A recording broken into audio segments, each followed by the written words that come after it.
Hi everyone, welcome to Cheltenham Chart episode 3, and this is take 2 because I've just been talking about what I'm going to talk about for about 10 minutes and realised I never hit the start button, so probably shouldn't tell people that. Anyway, I'm telling you.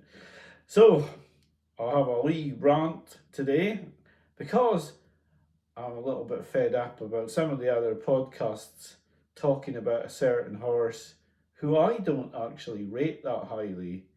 We'll go on about that in the rest of the video. A few horses of real note this week, and it was a really exciting week. The most incredible John Durkan you're ever likely to see, and we'll talk about all of those things. Plus, how I see the anti-post markets at the moment, and I mean, I could just start with that. I've been I put up a video this week. You may have seen that already. It's a bet for the Coral Gold Cap.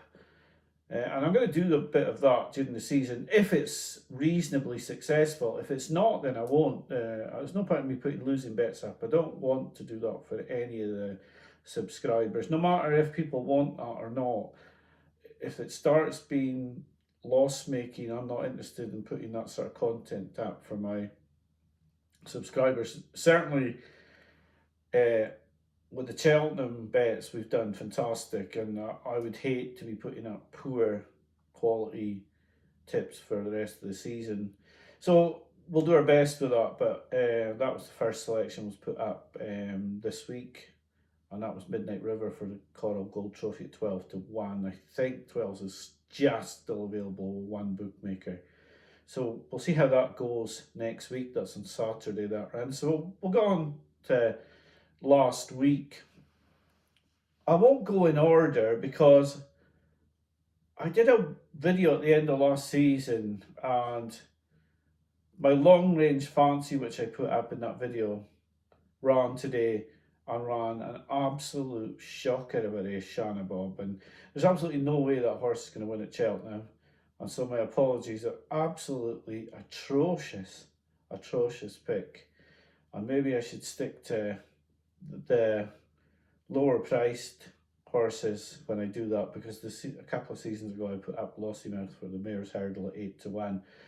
But yeah, this was not my finest hour, Shanna Bob. So a very poor performance from him. The videos have never had a Henderson winner. In 7 years of profit at Cheltenham, we've never had a Henderson winner.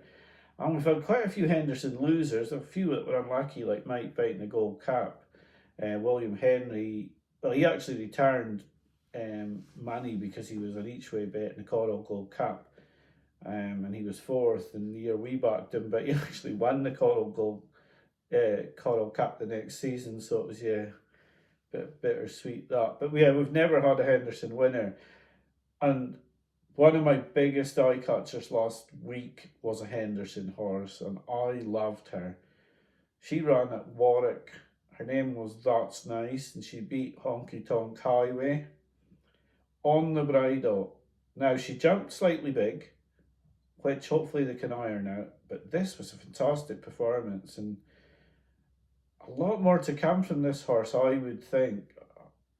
Now, Nicky talked down Mayor's Novice talk because he said she was a 2.5 miler, but for me, if this horse continues to progress, it's got to be the Mayor's Novice. I really liked her. Really liked her. I saw some 20-1 after the race, and I took a little bit of that, but now she's top price 12-1. And there's no way I would be advising a Henderson horse. Well, you never can say never, but I feel it would be very unlikely that a Henderson horse would be put up here on the post because I simply just get too many of them wrong. I've never had a winner in the bets. Last season, Under Control was my horse for the County Hurdle, and that stopped me having an anti-post bet on Absurd, which is quite frustrating. And I have to be very careful with Henderson horses. I am getting them wrong a lot, but by far the biggest eye catcher for me this week, Cheltenham wise, was That's Nice. Well, there's one in the John Durkan as well, and we'll talk about that, but I don't think the price is going to be there. And you've got the worry of we don't know what race the horse will go for either, so talk about that at the end. But yeah, that's talking about a race on Sunday. And on Thursday in this section, it's because they're both Henderson horses and they have to get out of the way that Shanna Bob runs so poorly. But that's nice, a very big eye catcher for me. On Friday, Mirazur West was beaten by a horse who I raved about last season only by night, but her form just fell off a cliff in the second half of the season. And hopefully, this victory she can go forward from. Maybe she's strengthened up over the summer. Mirazur West, he jumped badly to the right, and I don't think going left-handed is for him. He's going to concede too much ground. I can't see this horse winning an Arkle in truth. On Saturday, Ballyburn was very opposite to Mirazur West. He was extremely classy. I didn't see any real faults in his display. He's rightly 74 for the Arkle. He will come against better rivals, but on hurdles ratings and what he did over hurdles, he's a rightful favourite for the Arkle. I can't say to back him. He's not definite to go to the Arkle. He hasn't faced good rivals over fences yet either, but I couldn't say not to back him either because he was, like I say, flawless in his performance. Grey Dawning was beaten at Haydock. Cruised into the race. Just, we would have thought he was going to win 6 lengths. But that ground was atrocious at Haydock. Now, you've got the dilemma now. Do you give him another chance? Or do you say, okay, he's not going to win a Gold Cup because he doesn't stay and put under intense pressure and on very soft ground, he's not going to like it. I don't know which way I would stand with this, but I do think he would have been fully primed for this race. I think he would have been completely ready to win the Betfair Chase because it was worth a lot of money. Skelton's going for the trainer's title and they wanted to see if they had a horse for the Gold Cup. So this could have been Grey Dawning at an almost peak performance. My inclination is that he won't beat the top Irish horses, and I would, if I was involved with a horse, be thinking more in terms of a Ryanair. That's purely my opinion. You can give me yours in the comments, but that's just my opinion that I would possibly go for a Ryanair with Grey Dawning. Now, here's my rant. I hear all these Irish podcasts and they're very dismissive and mocking of Nicky Henderson, whose horse is plainly just not fit. And yes, Nicky protects his horses and he's too protective. We all know that. But I hear them lauding, oh, Stateman turns up, he dances every dance. He's this, he's that. He's turned up in a champion hurdle against Constitution Hill, a very good rival, and he's been thrashed. Absolutely annihilated. He's turned up yesterday in the Morgiana against a very decent rival in Brighter Days Ahead. I wouldn't say fantastic as yet, she could prove herself to be fantastic, but very good. And she's jumped out to her left and she's still beaten him. For me, this nonsense of Straightman being some sort of superstar is absolute rubbish.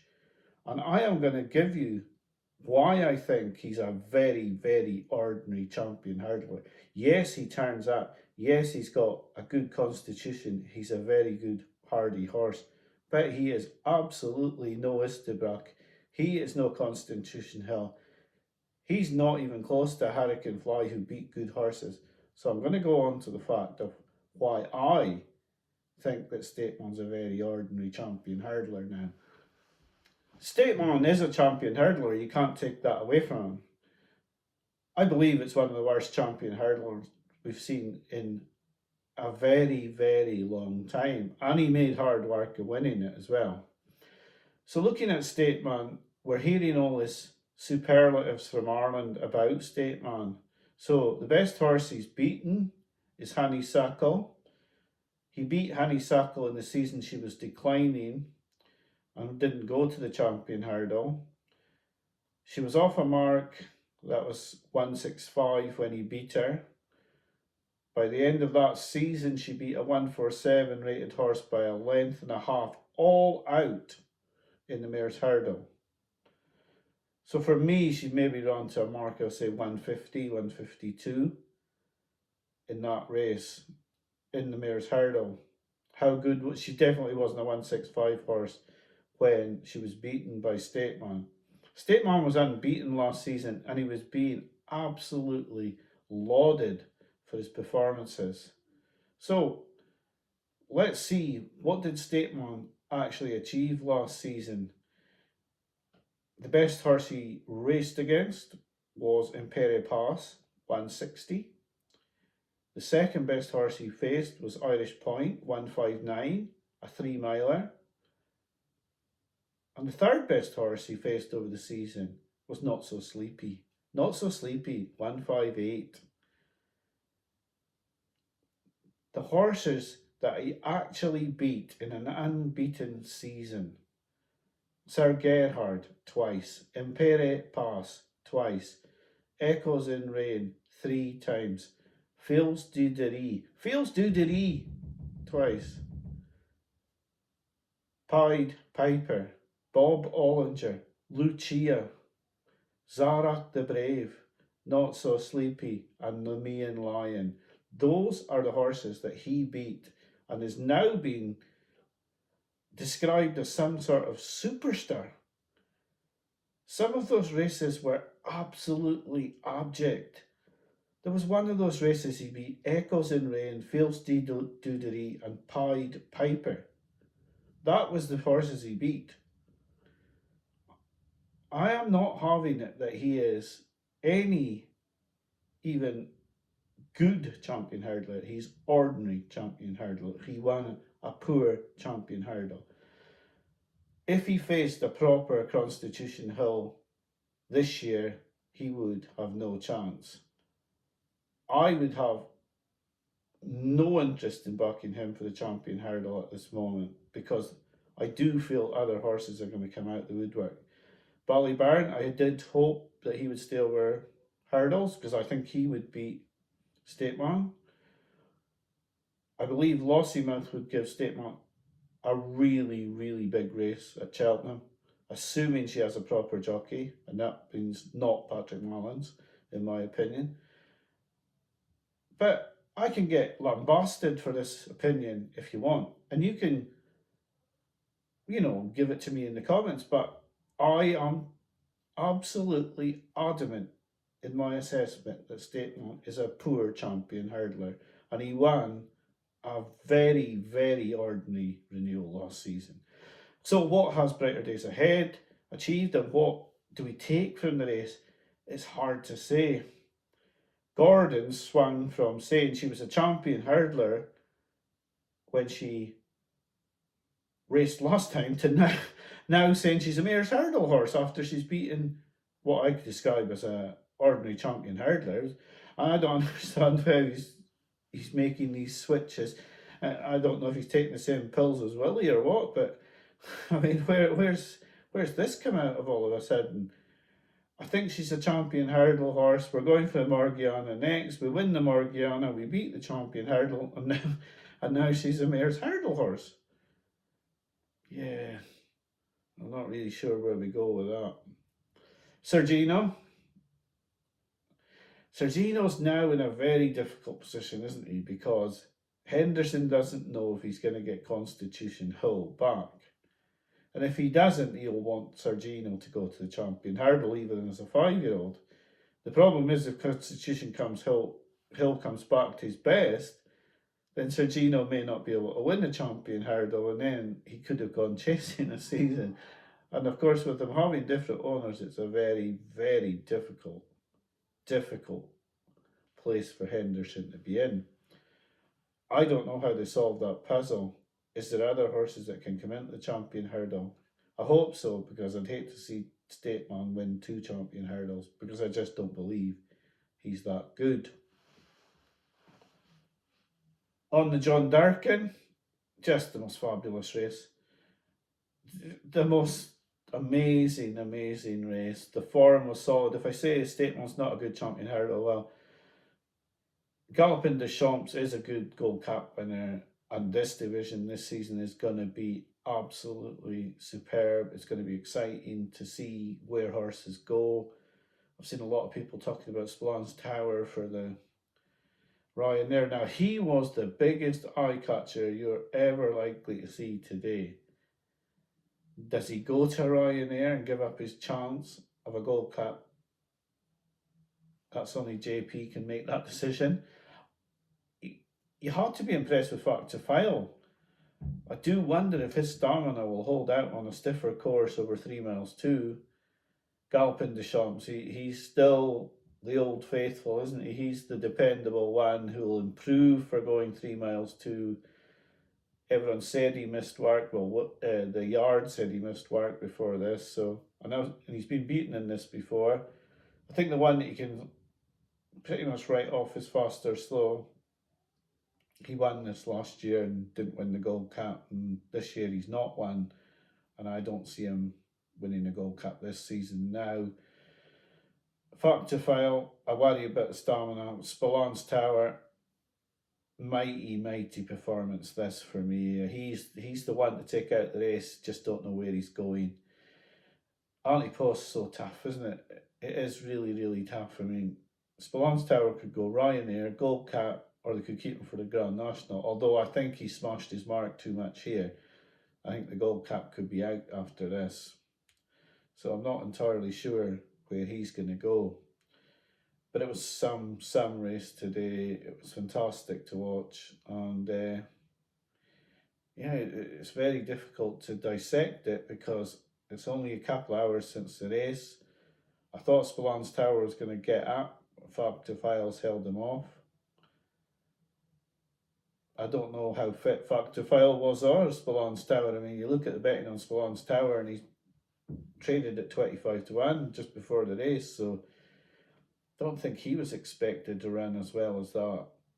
I mean, if you got a free hit and you were in charge of these horses, you'd probably have to say, right, we'll take Factor File to the Gold Cup, but we'll split them up. Personally, I wouldn't. Personally, I'd take them both to the Gold Cup and just let them run on their merits. But if you were trying to win both races, I think I would have Spillane's Tower for the Ryanair. So, yeah, it's a lot to digest in a lot of divisions. I didn't even talk about Golden Ace today. I can't talk about her just now. She was. The yard aren't in form. On last season's form, Lucky Place was likely to reverse the form at the weights with her from a novice hurdle last season. So it's hard to say if she's just not progressed or if she wasn't quite fit in the yard or out of form. For the races, at Cheltenham's point of view, you'd sort of hope that she would improve and perhaps come into being a champion hurdle horse. She's definitely, I mean, she's got form now beating Brighter Days Ahead, which, if she can confirm it, Brighter Days Ahead's beaten Stateman, so although you can't take those sort of literal lines of form, she'd have to be in the mix if she came back to form. Who knows? She is a speed horse, but you know, she's not been able to beat Lucky Place, Colonel Mustard here, so it's a bit of a worrying run, but then again, her stable are out of form, so much to contemplate from these races this weekend, and I certainly couldn't be even contemplating finding you a bet. But like I've said, the anti-post markets are so hard. It's hard to find a horse that's going to run for sure in the race. I mean, you might as well just bet Galopin des Champs and Stateman. They're going to the champion hurdle and they're going to Gold Cup. They're going to try and retain their titles. But apart from that, who's going where? Where's Brighter Days Ahead going? Where's Lossymouth going? Where's Golden Ace going? Where's Spillane's Tower going? Where's Factor File going? Well, Factor File's probably got the Gold Cup, but you can't be sure. So it's very difficult at the moment for anti-post betting. Like I keep saying, lots of brilliant videos out there. Just love Steve's videos on Smoking Cheltenham, and just Yeah, so many good videos out there. I like them all. Champ.ie, like I said, I like their video. Race Hour, lots of them. Ginger Joe's show, just so many good videos out there. And the National Hunt season is taking shape now, and lots of good horses are coming out. So yeah, that's all from me this week. I'll be back to you next weekend. Hopefully, Midnight River will have at least run a good race for us, maybe placed, and who knows, maybe giving us the chicken dinner that we're wanting. So we'll talk to you next week. I hope you have a good week. I know I'm going to get smashed for my views on Stateman, but they are my view. They really are. I'm not doing this video to make it controversial or to get loads of comments or loads of likes or lots of views. I truly believe that Stateman is a very ordinary champion hurdler. So, thanks for watching this week. That's Nice was the eye catcher this week. I really thought her performance was really good. So, talk to you next week. Bye for now.